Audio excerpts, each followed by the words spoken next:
রাত তখন ঠিক 12টা, চারপাশ নিস্তব্ধ। চাঁদের ম্লান আলোয় গ্রামের পুরনো শ্মশানটা আরো ভৌতিক দেখাচ্ছে। সুমন, রবি আর তানিম তিন বন্ধু বাজি ধরেছিল তারা মাঝরাতে শ্মশানে যাবে। গ্রামে গুজব ছিল এই শ্মশানে গেলে কেউ আর ফিরে আসে না, কিন্তু তারা এসব ভূতের গল্প বিশ্বাস করত না। তিনজন ধীরে ধীরে শ্মশানে ঢুকল। বাতাস যেন হঠাৎ থমকে গেল।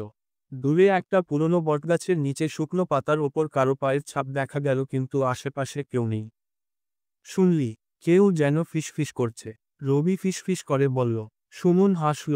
ভূতের ভয় পেয়েছিস নাকি? হঠাৎ করেই একটা ঠান্ডা বাতাস বয়ে গেল।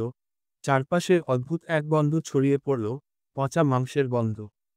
তানিম পেছনে ফিরে দেখল একটা ছায়ামূর্তি। চোখ দুটো লাল, গায়ের রং ধূসর, মুখটা বিকৃত। সে হাত বাড়িয়ে আসতে লাগল। তানিম চিৎকার করে দৌড় দিল, কিন্তু হঠাৎ তার পা আটকে গেল। নিচে তাকিয়ে দেখল এক জোড়া কালো হাত মাটি ফুঁড়ে তার পা চেপে ধরেছে।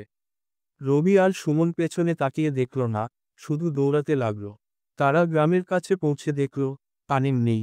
গ্রামের লোকজন বলল, আমরা তো তোমাদের তিনজনকেই শ্মশান যেতে দেখেছিলাম, কিন্তু ফিরে এলে দুজন। রবি আর সুমন শ্মশানের দিকে তাকালো।